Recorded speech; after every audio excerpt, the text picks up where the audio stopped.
So as you can tell, today I colored my hair, and yes, I color it at home. So I'm gonna kind of walk you through the process of what I do when I do it at home. I would suggest going to a professional stylist. The only reason I do mine is because I am a professional stylist, and I sometimes have my husband or my friend Emily do the back of my hair because I've taught them how. But I also know the proper things to get, buy, mix up, and all that stuff. So I'm gonna kind of just walk you through what I did, and maybe if you get a hankering to do something, just please do it well. Or call your hairstylist, please. Okay, so I use Goldwell products, which you can only get if you are a licensed professional. I use 20 volume for my new growth. I like to use this because I do have a few gray hairs. Ooh. And I also like to have that little level of lift when I put my color in. And I use half of 6R and half of 6 kg, equal portions. So 20 mils, 20 mils, and then I use 40 mils of the developer.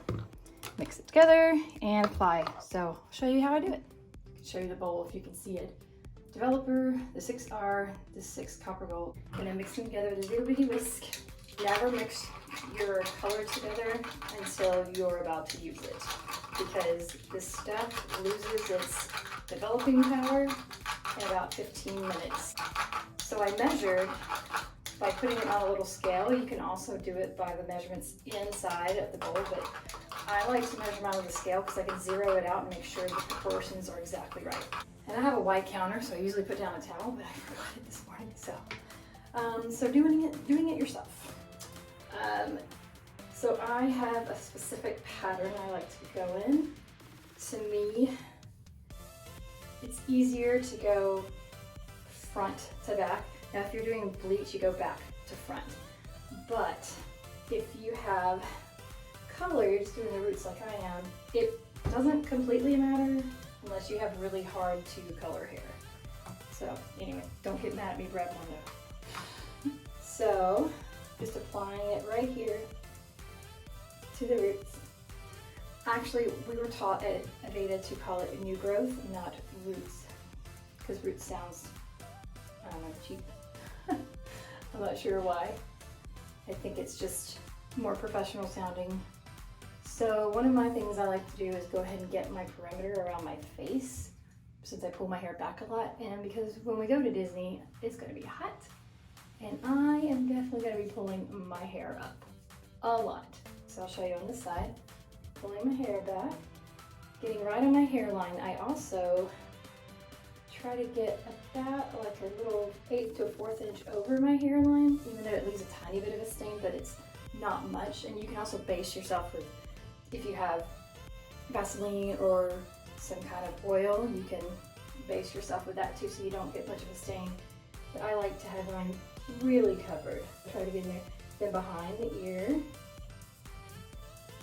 just like that. Now I do a lot of this by feel because I know where my hairline is. I've done this enough.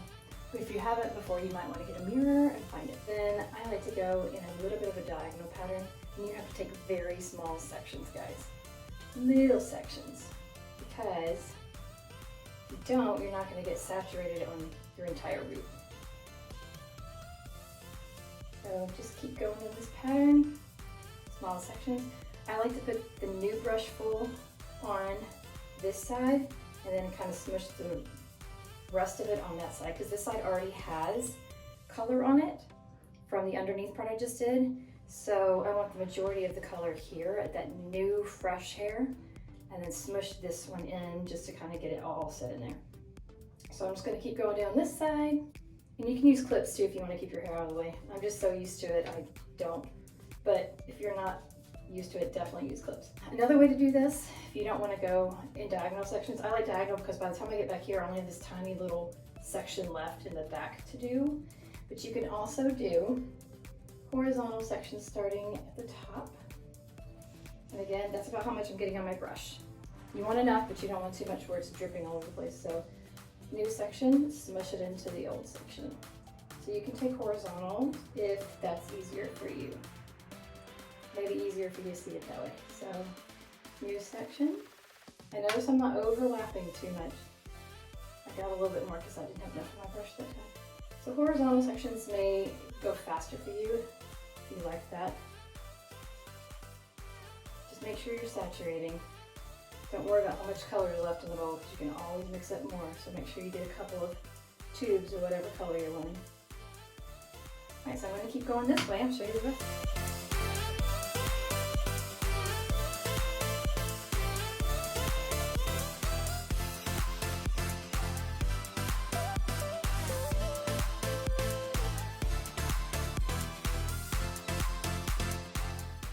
Got the sides done. Now I'm going horizontally across the back.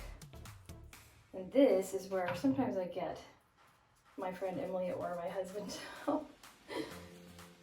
But today I can tell, I can see color here and I can see color here, so I know I'm getting a good section. And again, I've done this so much I can feel where the color is. I can feel like the coldness there. And I do pretty big wide strokes just to make sure I got it. But I also take very thin sections. That way I'm really saturating everything back there. Another thing you can do if you want your whole head to get a coloring, do not color your whole head with permanent color, guys. That is bad for your hair.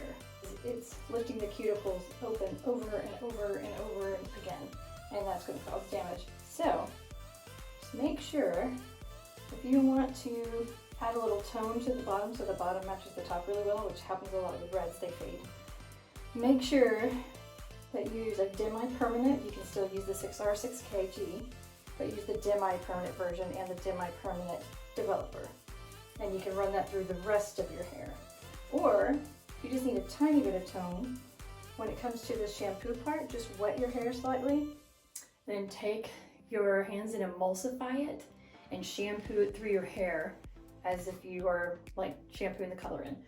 And let it sit for maybe 5 minutes. The water dilutes it so that it's not frying your hair.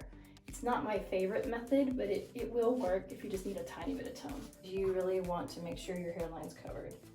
That's a big deal for me. If you have any on your face, make sure you wipe it off or you're gonna have red spots all over your face. As you can see, I did clip my hair back. I'm gonna be doing my toes while this processes for 30 minutes, so I went ahead and got it out of my face. And after I shower and wash it out, I'll show you what it looks like. But it's looking pretty good today. I don't think I'm gonna have to tone because I did tone it last time with my permanent, so I think we're good this time. Okay guys, so here's the final results. This is my hair colored. You can see around my hairline. This is what I'd love to see, is a good hairline, good color on the hairline, no hairs left out. Because I have so many little blonde hairs around the front, it sometimes makes me look like my hairline is further back. So I really like getting those colored. So I also put in the Monat Air Dry Cream and the Color Locking Protective Spray. These are both amazing. I use the air dry cream a lot. I like it even better than the curl cream to me, just for my hair. Some people like the curl cream better. I like the air dry cream. It's to control, soften, and smooth the hair, and you don't have to heat style it. Then the color locking spray I use all summer long, and I'm actually going to start using it all year long because it locks in your color, especially reds, and protects from the UV. Because summertime, if you're outside a lot, or if you just happen to be one of those people that's outside a lot, it smells so good. So there it is, colored, done, curls. I just decided to let it dry naturally and air dry. It's humid outside. And we're going to Florida on Sunday, so I probably will be wearing it curly most of the trip, or it's gonna be backing up. So anyway, thanks for joining me, and that's hair color basically 101 if you're doing your new growth. So see you guys next time. Remember, your hair matters.